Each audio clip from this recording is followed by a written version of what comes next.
Bob Smith, Longtime. It's always great to Activist. stand with others Brandywine Peace Community. with passion and heart and hope in the head. Throughout the talks today, I've heard a number of quotes from old friends, like Howard Zinn, who was arrested with twice in Washington, once in Germantown.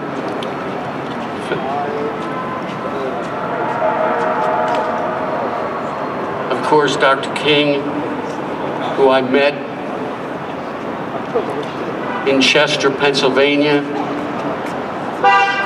Much younger me traveled to Chester, Pennsylvania from my home in Upper Darby and began to volunteer the church that he was at, that he was pastoring.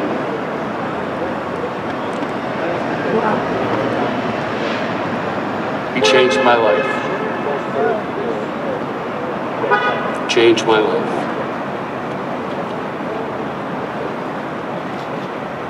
But most of all, I remember the time after time that we paraded through these streets. Where we paraded there by the church that I would become a member of, Arch Street Methodist, down through Bren Center, where we had many meetings, and in fact, because of Friend Center and the meetings at Friend Center, the day after the war against Iraq began, we hosted the largest act of civil disobedience in Pennsylvania history. And that was the one down here at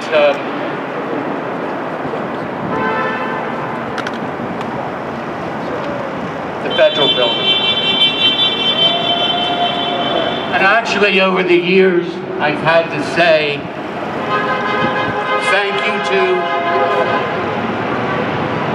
thank you to, and it's been getting nice to really know you from the Civil Affairs Squad. It really has been. I mean that.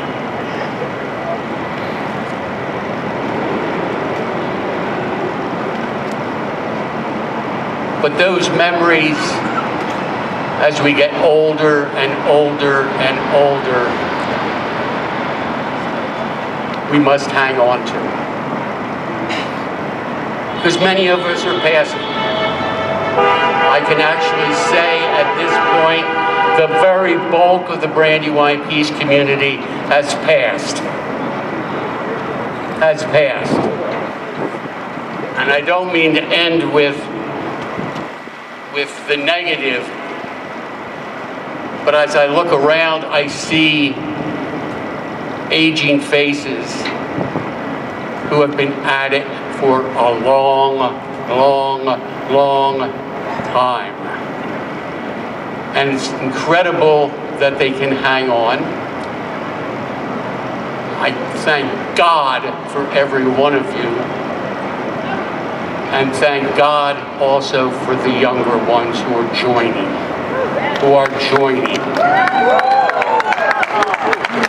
So I end with that sense of hope that we will continue. And that is hope, that we will continue. That's hope. And if we cannot hope, we cannot live. If we cannot hope, we cannot live. Because that's where our children lie. That's where our children lie. So I would like to end with us joining together, and I'm going to ask, I will read one part and then ask you to read it aloud. Just as we did a few years ago when we were occupying the area around actually around here. Right. When we were occupying this area, and I got arrested a few times with my son, who was rather embarrassed to be sitting next to his old man.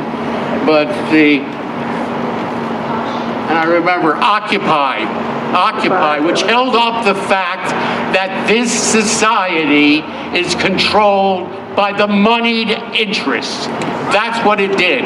It did the obvious, and we have not been yet to understand and take on the fact of the obvious. The obvious. So, on December 10, 1964, a few years before I heard Dr. King speak at Riverside Church, at which I signed a complicity of non-refusal, for which 2 years later I would be indicted for refusal to register for the draft, and would subsequently have I really got to know some great folk, including some other great folk.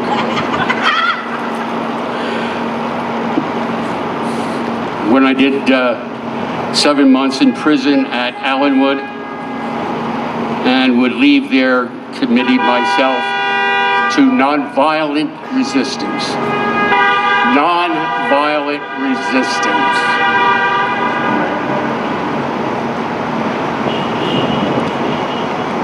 Nonviolent resistance. Because we can stand and we can shout and we need to, but we must resist. The fact of the matter is that we must resist. As people resisted at Lockheed Martin 25 years ago, when we took hammers to warhead casings. Not our words, but our hammers to warhead casings. And so I'm asking you also to join with us in the future in saying to Lockheed Martin, and saying to the world's #1 weapons corporation in the world, okay, you wanted to win, you won. You're the world's largest weapons corporation. So we join with Dr. King in this statement of hope. I refuse to accept the idea that the isness of human's present nature makes us morally incapable of reaching up to the external oughtness that ought forever confront us. Ring the bell.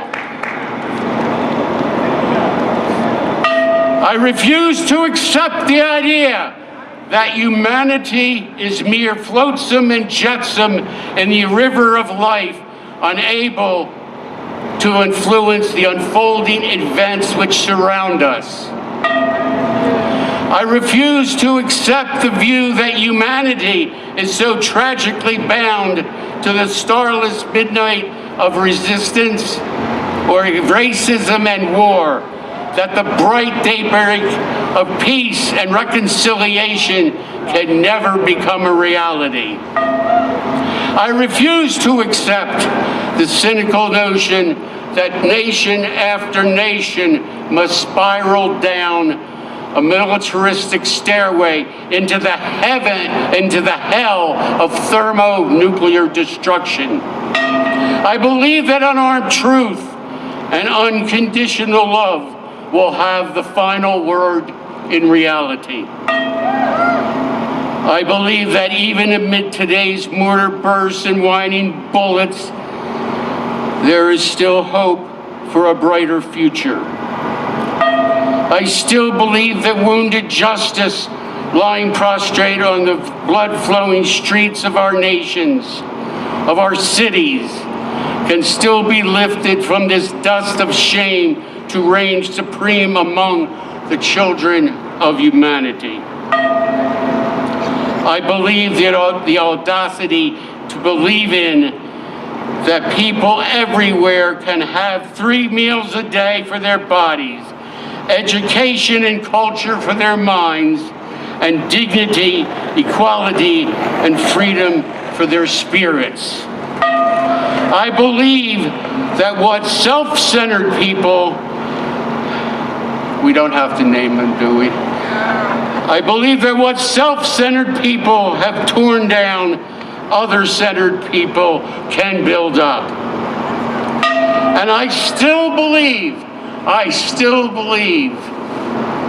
that one day humanity will bow before the altars of God and be crowned triumphant over war and bloodshed, and the nonviolent redemptive goodwill will be proclaimed the rule of the land. And I still believe that we shall overcome. Amen. Keep hope alive! Keep hope alive! Keep hope alive! Thank you, Bob.